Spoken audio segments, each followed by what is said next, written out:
Good morning बच्चों। ਅੱਜ ਆਪਾਂ +2 ਟੈਕਸੇਸ਼ਨ ਪ੍ਰੈਕਟਿਸ ਦਾ paper 3 fundamentals of income tax ਦਾ ਇੱਕ ਨਵਾਂ ਟੌਪਿਕ ਸਟਾਰਟ ਕਰ ਰਹੇ ਹਾਂ। ਟੌਪਿਕ ਦਾ ਨਾਮ ਹੈ basic concepts of income tax. ਇਹ ਜਿਹੜਾ ਚੈਪਟਰ ਹੈਗਾ ਵਾ ਆਪਾਂ +1 ਵਿੱਚ ਕੀਤਾ ਹੋਇਆ ਵਾ। ਇਹਦਾ ਸਿਰਫ ਆਪਾਂ ਫਟਾਫਟ ਇੱਕ ਰੀਕੈਪ ਲਵਾਂਗੇ। ਇਹਦੇ 'ਚ ਆਪਾਂ ਕਰਾਂਗੇ ਕਿ ਜਿਹੜੇ ਆਪਾਂ ਸਮਸ ਕੈਲਕੂਲੇਟ ਕਰਦੇ ਹਾਂ, ਇਨਕਮ ਟੈਕਸ ਕੱਢਦੇ ਹਾਂ, ਉਹ ਆਪਾਂ ਕਿਸ ਤਰ੍ਹਾਂ ਕੱਢਦੇ ਹਾਂ। ਗੁੱਡ ਮॉर्निंग बच्चों। ਆਪਾਂ ਪਿਛਲੀ ਕਲਾਸ ਵਿੱਚ ਆਪਣਾ ਟੌਪਿਕ ਕਰ ਰਹੇ ਸੀ ਕੈਲਕੂਲੇਸ਼ਨ ਆਫ ਇਨਕਮ ਟੈਕਸ। ਠੀਕ ਹੈ ਜੀ। ਉਹਦੇ ਵਿੱਚ ਆਪਾਂ ਕੀ ਕੀਤਾ ਸੀ? ਉਹਦੇ ਵਿੱਚ ਆਪਾਂ ਕੀਤਾ ਸੀ ਕਿ ਸਾਡੀਆਂ ਸਲੈਬ ਰੇਟਸ ਕੀ ਹੈਗੀਆਂ ਵਾ। ਅਗਰ ਇੱਕ ਅਸੈਸੀ ਦੀ ਇਨਕਮ 2.5 ਲੱਖ ਤੋਂ ਘੱਟ ਹੈਗੀ ਹੈ, ਠੀਕ ਹੈ, ਤਾਂ ਉਸ ਅਸੈਸੀ ਨੂੰ ਟੈਕਸ ਲੱਗਦਾ ਹੈ ਕਿ ਨਹੀਂ ਲੱਗਦਾ। ਠੀਕ ਹੈ। ਅਗਰ ਉਹ ਜਿਹੜਾ ਵਿਅਕਤੀ ਹੈਗਾ ਵਾ 60 ਸਾਲ ਤੋਂ ਘੱਟ ਉਮਰ ਦਾ ਹੈਗਾ ਵਾ ਤਾਂ ਕਿੰਨੀ ਰਕਮ 'ਤੇ ਟੈਕਸ ਨਹੀਂ ਲੱਗਦਾ। ਅਗਰ ਉਹ ਵਿਅਕਤੀ 60 ਸਾਲ ਤੋਂ ਲੈ ਕੇ 80 ਸਾਲ ਦੇ ਵਿੱਚ ਤੱਕ ਹੈਗਾ ਤਾਂ ਕਿੰਨੀ ਰਕਮ 'ਤੇ ਉਹਨੂੰ ਟੈਕਸ ਨਹੀਂ ਲੱਗਦਾ। ਅਤੇ ਜਿਹੜਾ ਵਿਅਕਤੀ 80 ਸਾਲ ਤੋਂ ਉੱਪਰ ਦੀ ਉਮਰ ਦਾ ਹੈ ਤਾਂ ਉਹਨੂੰ ਕਿੰਨੀ ਰਕਮ ਉੱਪਰ ਟੈਕਸ ਨਹੀਂ ਲੱਗਦਾ। ਅੱਜ ਆਪਾਂ ਇੱਕ ਨਵਾਂ ਟੌਪਿਕ ਕਰਾਂਗੇ। ਟੌਪਿਕ ਦਾ ਨਾਮ ਹੈ ਰਿਬੇਟ ਅੰਡਰ ਸੈਕਸ਼ਨ 87A। ਠੀਕ ਹੈ ਜੀ। ਇਸ ਟੌਪਿਕ ਵਿੱਚ ਕੀ ਗਾ ਵਾ? ਇਸ ਟੌਪਿਕ ਵਿੱਚ ਆਪਾਂ ਸਮਝਾਂਗੇ ਕਿ ਕੀ 87A ਕਹਿੰਦਾ ਵਾ ਕਿ ਜਿਹਦੇ ਨਾਲ ਇੱਕ ਅਸੈਸੀ ਨੂੰ ਟੈਕਸ ਦੀ ਛੂਟ ਮਿਲਦੀ ਹੈ। ਠੀਕ ਹੈ ਜੀ। ਹੁਣ ਇਹ ਰਿਬੇਟ ਕਹਿੰਦੀ ਕੀ ਹੈ? ਇਹ ਰਿਬੇਟ ਕਹਿੰਦੀ ਹੈ ਅਗਰ ਇੱਕ ਵਿਅਕਤੀ ਦੀ ਆਮਦਨ 3.5 ਲੱਖ ਰੁਪਏ ਤੋਂ ਘੱਟ ਹੈ, ਠੀਕ ਹੈ, ਯਾਨੀ ਕਿ ਸਾਰੀ ਐਗਜ਼ੰਪਸ਼ਨਸ ਦੇਣ ਤੋਂ ਬਾਅਦ, ਯਾਨੀ ਕਿ ਕੀ ਹੁੰਦੀਆਂ ਵਾ, ਸਾਨੂੰ ਐਗਜ਼ੰਪਸ਼ਨਸ ਮਿਲਦੀਆਂ ਵਾ ਸਰਕਾਰ ਵੱਲੋਂ 80C ਤੋਂ ਲੈ ਕੇ 80U ਤੱਕ ਜਿੰਨੀ ਵੀ ਉਸ ਵਿਅਕਤੀ ਦੀ ਆਮਦਨ ਹੈਗੀ ਹੈ, ਉਹ ਆਮਦਨ ਵਿੱਚੋਂ ਜਦੋਂ ਆਪਾਂ ਇਹ ਐਗਜ਼ੰਪਸ਼ਨਸ ਮਾਈਨਸ ਕਰ ਦਾਂਗੇ 80C ਟੂ 80U ਵਾਲੀ ਜਿਹੜੀ ਆਪਾਂ ਐਗਜ਼ੰਪਸ਼ਨ ਹੈਗੀ, ਅਗਰ ਆਪਾਂ ਇਹਨੂੰ ਮਾਈਨਸ ਕਰਕੇ ਅਗਰ ਇੱਕ ਅਸੈਸੀ ਦੀ ਆਮਦਨ ਅਗਰ ਇੱਕ ਅਸੈਸੀ ਦੀ ਆਮਦਨ 3.5 ਲੱਖ ਰੁਪਏ ਤੋਂ ਕੀ ਹੋ ਗਈ? ਘੱਟ ਹੋ ਗਈ। ਅਗਰ ਇੱਕ ਵਿਅਕਤੀ ਦੀ ਆਮਦਨ ਕੀ ਹੋ ਗਈ? 3.5 ਲੱਖ ਰੁਪਏ ਤੋਂ ਘੱਟ ਹੋ ਗਈ ਤਾਂ ਅਸੈਸੀ ਨੂੰ ਸਰਕਾਰ ਕੀ ਕਰਦੀ ਹੈ? ਛੂਟ ਦਿੰਦੀ ਹੈ। ਤਦ ਸਰਕਾਰ ਅਸੈਸੀ ਨੂੰ ਟੈਕਸ ਵਿੱਚੋਂ ਛੂਟ ਦਿੰਦੀ ਹੈ। ਠੀਕ ਹੈ ਜੀ। ਹੁਣ ਇਹ ਛੂਟ ਕੀ ਹੈਗੀ ਹੈ? ਠੀਕ ਹੈ, ਇਹ ਛੂਟ ਹੈਗੀ ਹੈ ਅਗਰ ਇੱਕ ਅਸੈਸੀ ਦਾ ਜਿੰਨਾ ਵੀ ਟੈਕਸ ਬਣਦਾ ਹੋਏਗਾ ਉਸ 3.5 ਲੱਖ ਜਾਂ ਜਿੰਨੀ ਵੀ ਉਸ ਤੋਂ ਘੱਟ ਰਕਮ ਹੋਏਗੀ ਜਾਂ 2500, ਇਹ ਦੋਨਾਂ ਵਿੱਚੋਂ ਜਿਹੜੀ ਵੀ ਰਕਮ ਘੱਟ ਹੋਵੇਗੀ ਉਹਦਾ ਸਾਨੂੰ ਕੀ ਮਿਲ ਜਾਏਗੀ? ਰਿਬੇਟ ਮਿਲ ਜਾਏਗੀ। ਠੀਕ ਹੈ ਬੇਟਾ। ਮੈਂ ਇਹ ਟੌਪਿਕ ਦੁਬਾਰਾ ਸਮਝਾਉਣ ਲੱਗੀ ਹਾਂ। ਇਹ ਟੌਪਿਕ ਕੀ ਕਹਿੰਦਾ ਹੈ? ਇਹ ਟੌਪਿਕ ਕਹਿੰਦਾ ਹੈ ਅਗਰ ਇੱਕ ਵਿਅਕਤੀ ਦੀ ਆਮਦਨ 3.5 ਲੱਖ ਰੁਪਏ ਤੋਂ ਘੱਟ ਹੈ ਸਾਰੀ ਐਗਜ਼ੰਪਸ਼ਨਸ ਦੇਣ ਤੋਂ ਬਾਅਦ, ਯਾਨੀ ਕਿ ਕੀ ਹੈ, ਅਗਰ ਇੱਕ ਵਿਅਕਤੀ ਹੈ ਉਹਦੀ ਆਮਦਨ ਕਿੰਨੀ ਹੋਣੀ ਚਾਹੀਦੀ ਹੈ? 3.5 ਲੱਖ ਰੁਪਏ ਤੋਂ ਘੱਟ ਹੋਣੀ ਚਾਹੀਦੀ ਹੈ ਸਾਰੀਆਂ ਐਗਜ਼ੰਪਸ਼ਨਸ ਮਾਈਨਸ ਕਰਨ ਤੋਂ ਬਾਅਦ। ਠੀਕ ਹੈ। ਅਗਰ ਉਹ ਵਿਅਕਤੀ ਦੀ ਆਮਦਨ ਘੱਟ ਹੁੰਦੀ ਹੈ ਤਦ ਸਰਕਾਰ ਕੀ ਕਰਦੀ ਹੈ? ਉਸ ਅਸੈਸੀ ਨੂੰ ਟੈਕਸ ਵਿੱਚੋਂ ਛੂਟ ਦਿੰਦੀ ਹੈ, ਯਾਨੀ ਕਿ ਉਹਨੂੰ ਰਿਬੇਟ ਦਿੰਦੀ ਹੈ। ਹੁਣ ਇਹ ਛੂਟ ਕੀ ਹੈਗੀ ਹੈ? ਇਹ ਛੂਟ ਹੈਗੀ ਹੈ ਜਿੰਨਾ ਇੱਕ ਅਸੈਸੀ ਦਾ ਟੈਕਸ ਬਣਦਾ ਹੋਵੇ ਜਾਂ 2500, ਦੋਨਾਂ ਵਿੱਚੋਂ ਜਿਹੜੀ ਵੀ ਰਕਮ ਘੱਟ ਹੋਵੇਗੀ। ਠੀਕ ਹੈ। ਸਪੋਜ਼ ਕਰੋ ਇਹਦੇ ਵਿੱਚ ਕੀ ਆ ਸਕਦਾ ਵਾ? ਇਹਦੇ ਵਿੱਚ ਆ ਸਕਦਾ ਵਾ ਸਪੋਜ਼ ਕਰੋ ਉਸ ਅਸੈਸੀ ਦਾ ਟੈਕਸ ਹੀ 2200 ਰੁਪਇਆ ਬਣਦਾ ਹੋਏਗਾ। ਅਗਰ ਉਹ 2200 ਜਾਂ 2500, ਦੋਨਾਂ ਵਿੱਚੋਂ ਘੱਟ ਰਕਮ ਕਿਹੜੀ ਹੈ? 2200 ਵਾਲੀ। ਠੀਕ ਹੈ। ਅਗਰ 2200 ਹੈਗੀ ਹੈ ਤੇ ਕਿੰਨੀ ਦੀ ਛੂਟ ਮਿਲੇਗੀ? 2200 ਦੀ ਛੂਟ ਮਿਲੇਗੀ। ਠੀਕ ਹੈ। ਅਗਰ ਸਪੋਜ਼ ਕਰੋ ਅਗਰ ਇਹ ਜਿਹੜਾ ਇੱਕ ਵਿਅਕਤੀ ਦਾ ਟੈਕਸ ਹੈਗਾ ਵਾ ਉਹ ਬਣ ਜਾਂਦਾ ਸਪੋਜ਼ ਕਰੋ 3000 ਰੁਪਇਆ। ਠੀਕ ਹੈ। 3000 ਜਾਂ 2500, ਦੋਨਾਂ ਵਿੱਚੋਂ ਜਿਹੜੀ ਵੀ ਰਕਮ ਘੱਟ ਹੋਏਗੀ। 3000 ਤੇ 2500 ਵਿੱਚੋਂ ਕਿਹੜੀ ਰਕਮ ਘੱਟ ਹੁੰਦੀ ਹੈ? 2500, ਯਾਨੀ ਕਿ ਉਸ ਅਸੈਸੀ ਨੂੰ ਕਿੰਨੀ ਛੂਟ ਮਿਲੇਗੀ? 500। ਠੀਕ ਹੈ। ਇਹਦੇ ਵਿੱਚ ਇੱਕ ਇੰਪੋਰਟੈਂਟ ਪੁਆਇੰਟ ਹੈ, ਇਹ ਜਿਹੜੀ ਛੂਟ ਸਾਨੂੰ ਮਿਲੇਗੀ ਇਹ ਸਾਨੂੰ ਐਜੂਕੇਸ਼ਨ ਸੈਸ ਤੋਂ ਪਹਿਲੇ ਕਰਨੀ ਪਏਗੀ। ਯਾਨੀ ਕਿ ਜਦੋਂ ਵੀ ਆਪਾਂ ਟੈਕਸ ਕੱਢਦੇ ਆ ਸਾਨੂੰ ਕੀ ਲੱਗਦਾ ਵੈ? ਸਾਨੂੰ ਹਮੇਸ਼ਾ ਲੱਗਦਾ ਵੈ ਐਜੂਕੇਸ਼ਨ ਸੈਸ। ਹੁਣ ਉਹ ਕਿੰਨਾ ਲੱਗਦਾ ਵੈ? 4% ਲੱਗਦਾ। ਐਜੂਕੇਸ਼ਨ ਸੈਸ ਕਿੰਨਾ ਲੱਗਦਾ ਹੈ? 4% ਲੱਗਦਾ ਵੈ। ਇਹਨੂੰ ਐਜੂਕੇਸ਼ਨ ਸੈਸ ਲਗਾਉਣ ਤੋਂ, ਐਜੂਕੇਸ਼ਨ ਸੈਸ 4% ਲਗਾਉਣ ਤੋਂ ਪਹਿਲਾਂ ਇਹ ਰਿਬੇਟ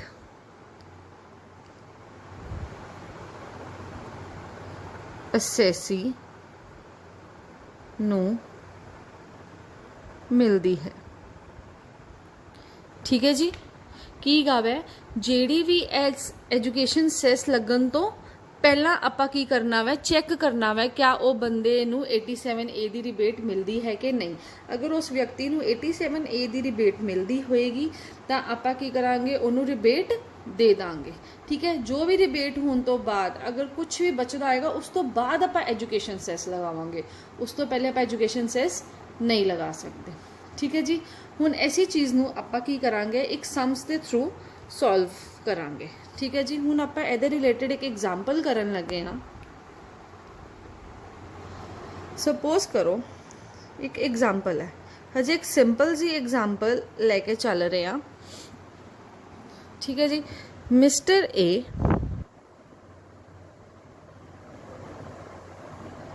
जिस दी आमदन मिस्टर ए जिस दी आमदन 3,40,000 रुपये है आफ्टर ऑल एग्जाम्शंस, यानी कि 80C to 80U तो बाद। मैं तुहानू वो वाला क्वेश्चंस भी करावांगी जेड़े कि एग्जाम्शंस तो माइनस करके किते जाते हैं। मिस्टर ए जिस दी आमदन 3,40,000 रुपये है आफ्टर ऑल एग्जाम्शंस। ठीक है जी। इस दा कर अदायगी योग पता करो, यानी कि मिस्टर ए ने कितना टैक्स जमा कराना वा, इनू आपां की करांगे, पता करांगे। ठीक है बेटा।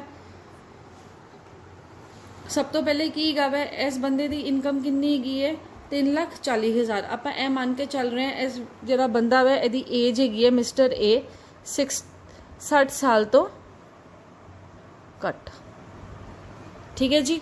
ਆਪਾਂ ਕੀ ਮੰਨ ਕੇ ਚੱਲ ਰਹੇ ਹਾਂ, ਇਸ ਵਿਅਕਤੀ ਦੀ ਏਜ ਕਿੰਨੀ ਹੈਗੀ ਹੈ 60 ਸਾਲ ਤੋਂ ਘੱਟ ਹੈਗੀ ਹੈ। ਉਹਦੀ ਆਮਦਨ ਕਿੰਨੀ ਹੈਗੀ ਹੈ 3,40,000। 3,40,000 ਹੈਗੀ ਹੈ। ਹੁਣ ਇਸ ਦਾ ਕਰ ਅਦਾਇਗੀ ਯੋਗ ਪਤਾ ਕਰੋ। ਆਪਾਂ ਕੀ ਕਰਨਾ ਵਾ, ਯਾਨੀ ਕਿ ਉਹਦਾ ਟੈਕਸ ਕੈਲਕੂਲੇਟ ਕਰਨਾ ਵਾ। ਠੀਕ ਹੈ ਜੀ। ਪਹਿਲਾ ਪੁਆਇੰਟ ਕੀ ਹੈ, ਆਪਾਂ ਇਸ ਬੰਦੇ ਦੀ ਇਨਕਮ ਕਿੰਨੀ ਹੈ 3,40,000। ठीक है जी। ਇਹਦੇ ਤੇ ਸਲੈਬ ਰੇਟ ਕਿਹੜਾ ਲੱਗੇਗਾ 2.5 ਲੱਖ ਵਾਲਾ ਲੱਗੇਗਾ। ਠੀਕ ਹੈ ਜੀ, ਜਿਹੜਾ ਕਿ ਆਪਾਂ ਪਿਛਲੀ ਕਲਾਸ ਵਿੱਚ ਕੀਤਾ ਸੀ। ठीक है। ਹੁਣ ਆਪਾਂ ਕਰਨਾ ਕੀ ਹੈ, ਆਪਾਂ ਕਰਨਾ ਐਵੇਂ 3,40,000 ਉੱਪਰ ਆਪਾਂ ਪਹਿਲਾਂ ਆਪਣਾ ਨੋਰਮਲ ਟੈਕਸ ਕੱਢਾਂਗੇ। ਠੀਕ ਹੈ, ਯਾਨੀ ਕਿ ਇਹ ਪਹਿਲੇ ਆਪਾਂ ਇਹ ਚੈੱਕ ਕੀਤਾ 3,40,000 ਹੈ, ਯਾਨੀ ਕਿ ਇਹਦੇ ਉੱਤੇ ਕੀ ਲੱਗੇਗੀ ਰਿਬੇਟ ਅੰਡਰ ਸੈਕਸ਼ਨ 87A। ਇਹ ਵਾਲਾ ਸਾਡਾ ਕਨਸੈਪਟ ਲੱਗੇਗਾ। ਕਿਉਂ? ਕਿਉਂਕਿ ਇਸ ਬੰਦੇ ਦੀ ਜਿਹੜੀ ਨੈਟ ਇਨਕਮ ਹੈਗੀ ਹੈ 3,40,000 रुपये हैगी है। ठीक है जी। ਹੁਣ ਰਿਬੇਟ ਅੰਡਰ ਸੈਕਸ਼ਨ 87A ਲਗਾਵਾਂਗੇ। ठीक है। सब तो पहले नॉर्मल चेक अपना टैक्स कट लो 3,40,000 ऊपर। ठीक है। हुण आप टैक्स कड्डांगे किवें, देखो आप सब तो पहले स्लैब की सी 2.5 लाख तक नील, 2.5 लाख तो बाद 5 लाख, 5 लाख तो बाद 10 लाख, तो 10 लाख तो बाद जिन्नी भी अबव 10 लाख। ठीक है जी। यही स्लैब होंगी है। ठीक है। 2.5 लाख तक कितना टैक्स लगता है नील। 5 लाख तक कितना लगता है 5%।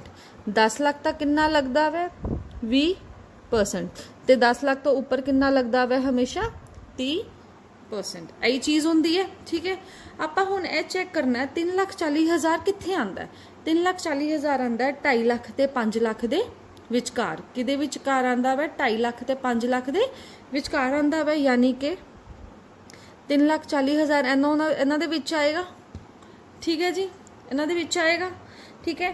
पहले 2.5 लाख ते सानू कोई भी टैक्स नहीं लगता, यानी कि साडा जीरो हो गया। हुण 3,40,000 विचों अगर पहले 2.5 लाख माइनस करते आपां तो साडा बैलेंस कितना रह गया, इनू आपां माइनस कर देंगे, बाकी साडी रकम ऊपर टैक्स लगेगा। कितना आ गया 90,000। 90,000 ऊपर साडा कितना टैक्स लगेगा 90,000 ऊपर साडा कितना टैक्स लगेगा 5%। कितना टैक्स लगेगा साडा 5%। हुण ये आपां किवें कड्डांगे 90,000 मल्टीप्लाई बाय 5 डिवाइडेड बाय 100। एक जीरो नाल ए जीरो कटेगी, ए जीरो नाल ए जीरो कटेगी, यानी कि 900 ਨੂੰ ਆਪਾਂ ਕਿਹਦੇ ਨਾਲ ਮਲਟੀਪਲਾਈ ਕਰਾਂਗੇ 5 ਨਾਲ ਮਲਟੀਪਲਾਈ ਕਰਾਂਗੇ ਤੇ ਸਾਡਾ ਟੈਕਸ ਕਿੰਨਾ ਆ ਜਾਏਗਾ 4500 रुपए। ठीक है जी, किन्ने आ जाएंगे साढ़े 4500 ये आ गया। ठीक है बेटा, हुण 4500 रुपया आ गया, यह साडा की बन गया टैक्स। ठीक है जी, हुण आपां चैक करना है, आपां की चैक करना है, साडे ते लगदा वा यह साडा रिबेट वाला सैक्शन, ਇਹ ਸਾਡੇ ਤੇ ਕੀ ਲੱਗਦਾ ਵਾ ਰਿਬੇਟ ਦਾ ਸੈਕਸ਼ਨ ਲੱਗਦਾ ਹੈ। ਰਿਬੇਟ ਦੇ ਸੈਕਸ਼ਨ ਵਿੱਚ ਆਪਾਂ ਕੀ ਪੜਿਆ ਸੀ, ਰਿਬੇਟ ਦੇ ਸੈਕਸ਼ਨ ਵਿੱਚ ਆਪਾਂ ਪੜਿਆ ਸੀ कि अगर एक असैसी का जिन्ना टैक्स बनता होवे, पहली की भी है, पहली कंडीशन है कि उसकी 3.5 लाख तो घट इनकम होनी चाहिए है। ठीक है जी, अगर यदि इनकम 3.5 लाख तो घट हैगी है, क्यों किन्नी है 3,40,000 हैगी है, तो हुण सानू किन्नी रिबेट मिलेगी, सानू रिबेट मिलेगी अगर एक असैसी का जिन्ना टैक्स बनता होवे। इस केस विच किन्ना टैक्स बनता है, अगर आप रिबेट लगा रहे हैं किन्ना असैसी का टैक्स बनता है 4500 और यानी कि या 4500 या 2500, यानी कि पहला पॉइंट साडा की आ गया 4500 तो दूसरा पॉइंट साडा कितना आ गया 2500। ए दोनों विचों जेड़ी भी रकम घट होवेगी, घट किहड़ी हैगी है 2500, घट किन्नी हैगी है 2500, यानी कि सानू किन्ने दी छूट मिलेगी, सानू छूट मिलेगी 2500 रुपए की, सानू किन्ने दी छूट मिलेगी 2500 रुपए की मिलेगी। ठीक है जी, हुण अगे आपां सम नूं किवें सॉल्व करांगे, आपां सॉल्व करांगे नैट टैक्स जिहड़ा कि ए ने पे करना, जिहड़ा कि मिस्टर ए ने पे करना, किन्ना पहले उहदा टैक्स किन्ना बनदा सी 4500, छूट किन्ने दी मिल रही है 2500 दी, यानी कि हुण उहनूं किन्ना टैक्स भरना पै रहा है सिर्फ 2000 रुपए, किन्ना टैक्स भरना पै रहा है सिर्फ 2000 रुपए। ठीक है जी, ये आ गया साडा एक स्टेप। ते हुण total tax payable, total tax payable कितना हो जाएगा साडा, जिन्ना भी टैक्स है प्लस 4% ऑन टैक्स, साडा टैक्स कितना है हुण नैट 2000 रुपए प्लस 4% ऑन टैक्स, यानी कि 4/100 मल्टीप्लाई बाय 2000, यानी कि 4 2 ज़ा 80, 2000 प्लस 80, 2000 प्लस 80 सानू कितना टोटल टैक्स भरना पेगा 2080 रुपए। ये ए पॉइंट भी आ गया, ये आपां किहड़ा ए पॉइंट किया सी ना कि जिहड़ा एजुकेशन सैस हैगा, ठीक है जी, एजुकेशन सैस तो पहले आपां ए रिबेट देनी है। ठीक है जी, आपां ए रिबेट दी सी 4500 विचों 2500 माइनस करके 2000, हुण जिहड़ा साडा एजुकेशन सैस लगेगा वो 4500 के उत्ते नहीं लगेगा, वो साडा किहदे उपर लगेगा 2000 उपर। वो हुण आपां किवें करांगे, टोटल टैक्स पेएबल कितना हो जाएगा साडा, टोटल टैक्स पेएबल हो जाएगा जिन्ना साडा टैक्स बनदा है प्लस 4% ऑन टैक्स, टैक्स कितना बनता साडा 2000 रुपए, 4% ऑन 2000, यानी कि 2000 रुपए का जो आप 4% कटांगे तो साडा आ जाता है 80 रुपए, तो साडा टोटल टैक्स कितना बन जाएगा 2000 प्लस 80 इज इक्वल्स टू 2080, साडा की हो जाएगा आंसर। ठीक है बेटा, एक कॉन्सैप्ट समझ आ गया। अज आप हुण ए फिर शुरू तो रिवाइज कर रहे हैं, ए वाला कॉन्सैप्ट, ए कॉन्सैप्ट की गा rebate under section, rebate under section 87A। यह की कहता है, यह कहता है कि अगर एक व्यक्ति जिहड़ा भी असैसी हैगा वै, अगर उसकी आमदन 3.5 लाख रुपए तो घट हैगी है, किते तो घट हैगी है 3.5 लाख रुपए तो घट हैगी है, सारिया एग्जाम्पशनस माइनस करन तो बाद, यानी कि 80C तो लैके 80U तक जिन्नियां भी साडियां एग्जाम्पशनस होणगियां ये माइनस होणगियां, यानी कि साडी जिहड़ा टैक्स लगेगा, साडा जिहड़ा टैक्स लगेगा वो किहदे उपर लगेगा, नैट टोटल इनकम, किहदे उपर लगेगा, नैट टोटल इनकम दे उपर टैक्स लगेगा। ठीक है जी, असैसी नूं की दित्ती जाएगी, छूट दित्ती जाएगी, छूट कितनी दित्ती जाएगी, जिन्ना असैसी का टैक्स बनता होएगा या 2500, जिन्ना भी असैसी का टैक्स बनता होएगा या 2500, दोनों विचों जिहड़ी भी रकम ਘੱਟ ਹੋਏਗੀ। ਠੀਕ ਹੈ ਜੀ। ਜੋ ਆਏਗਾ ਸਾਡਾ ਟੈਕਸ, ਉਹਦੇ ਉਸ ਤੋਂ ਬਾਅਦ ਆਪਾਂ ਕੀ ਕਰਾਂਗੇ, ਐਜੂਕੇਸ਼ਨ ਸੈਸ ਪਲੱਸ ਕਰ ਦਾਂਗੇ। ਯਾਨੀ ਕਿ ਆਪਾਂ ਜਿਹੜੀ ਰਿਬੇਟ ਹੈਗੀ ਹੈ, ਰਿਬੇਟ ਕਦੋਂ ਦੇਵਾਂਗੇ, ਐਜੂਕੇਸ਼ਨ ਸੈਸ ਤੋਂ ਪਹਿਲਾਂ ਦਾਂਗੇ। ਹੁਣ ਇਹ ਜਿਹੜੀ ਐਗਜ਼ਾਮਪਲ ਹੈ ਮੈਂ ਤੁਹਾਨੂੰ ਇੱਕ ਵਾਰ ਦੁਬਾਰਾ ਸਮਝਾ ਦੇਣੀ ਆ ਫਟਾਫਟ। ਇਹ ਐਗਜ਼ਾਮਪਲ ਕੀ ਕਹਿੰਦੀ ਹੈ, ਐਗਜ਼ਾਮਪਲ ਕਹਿੰਦੀ ਹੈ ਮਿਸਟਰ ਏ ਹੈ ਜਿਹਦੀ ਆਮਦਨ ਕਿੰਨੀ ਹੈਗੀ ਹੈ, 3,40,000 ਰੁਪਏ ਹੈਗੀ ਹੈ ਨੈਟ ਟੋਟਲ ਇਨਕਮ, ਯਾਨੀ ਕਿ ਸਾਰੀ ਐਗਜ਼ੰਪਸ਼ਨਸ ਮਾਈਨਸ ਕਰਨ ਤੋਂ ਬਾਅਦ ਇਹਦਾ ਆਪਾਂ ਕੀ ਕਰਨਾ ਵੈ, ਕਰ ਅਦਾਇਗੀ ਯੋਗ ਪਤਾ ਕਰਨਾ, ਯਾਨੀ ਕਿ ਇਹਦਾ ਆਪਾਂ ਟੈਕਸ ਪਤਾ ਕਰਨਾ। ਇਸ ਬੰਦੇ ਦੀ ਇਨਕਮ ਕਿੰਨੀ ਹੈ, 3,40,000। ਪਹਿਲਾ ਪੁਆਇੰਟ ਤੇ ਇਹੀ ਹੋ ਗਿਆ ਕਿ ਜਿਹੜੀ ਰਿਬੇਟ ਹੈਗੀ ਹੈ ਉਹ ਲੱਗੇਗੀ, ਕਿਉਂਕਿ ਇਸ ਬੰਦੇ ਦੀ ਆਮਦਨ ਕਿੰਨੀ ਹੈਗੀ ਹੈ, 3.5 ਲੱਖ ਰੁਪਏ ਤੋਂ ਘੱਟ ਹੈਗੀ ਹੈ। ਠੀਕ ਹੈ ਜੀ, ਇਹ ਲੱਗ ਗਿਆ ਪਤਾ ਕਿ ਰਿਬੇਟ ਵਾਲਾ ਸੈਕਸ਼ਨ ਆ ਗਿਆ।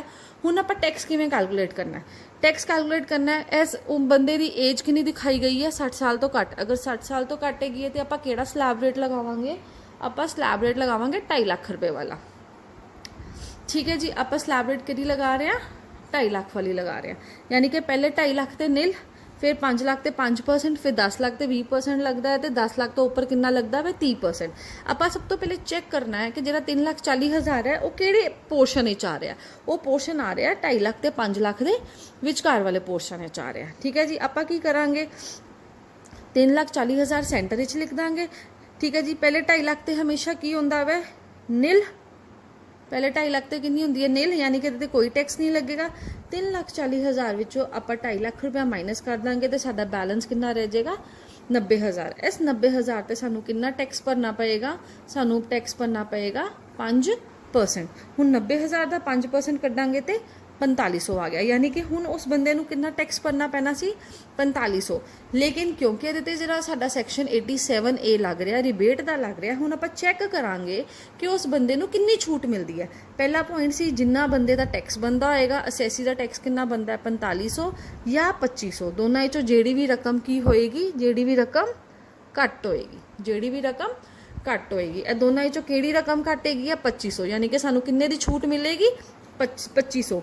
हुण मिस्टर ए कितना टैक्स भरनगे, नैट टैक्स ए, यानी कि मिस्टर ए कितना टैक्स भरनगे, 4500 विचों 2500 माइनस कर देंगे तो कितना उन्होंने टैक्स भरना पएगा, हुण 2,000 रुपये। ठीक है जी, ए ते आ गया टैक्स भरना पएगा सानू। टोटल टैक्स कितना भरना पएगा, टोटल टैक्स भरना पएगा सानू टैक्स प्लस 4% ऑन टैक्स। जो 4% ऑफ टैक्स हैगा वै, यह साडा हैगा वै एजुकेशन सैस, यह साडा की हैगा वै एजुकेशन सैस। साडा टैक्स कितना सी, 2,000 रुपये प्लस 4% ऑन टैक्स, 4% जब आप लगावांगे तो कितना आ जाता, 80 रुपये। 2,000 प्लस 80 यानी कि 2,080 रुपये साडा की हो जाएगा, नैट आंसर हो जाएगा। यानी कि मिस्टर ए नू 2,080 रुपये भरने पैणगे। ठीक है बेटा, ऐसी साडा कॉन्सैप्ट की कहते हैं रिबेट अंडर सैक्शन 87A। ਇਹਦੇ ਨਾਲ ਦੇ रिलेटेड क्वेश्चनस ਆਪਾਂ बहुत सारे करांगे। ठीक है, वो मैं तुहानू अगली क्लास विच करवावांगी। हजे ਲਈ तुसी सिर्फ अन्ना टॉपिक की करना है, सिर्फ अच्छी तरह समझना है। एक बार वीडियो देख लो, इनू समझ लो, तो ऐसी चीज़ नू नाल दे नाल अपनी कॉपीज़ ते नोट कर लो। Thank you.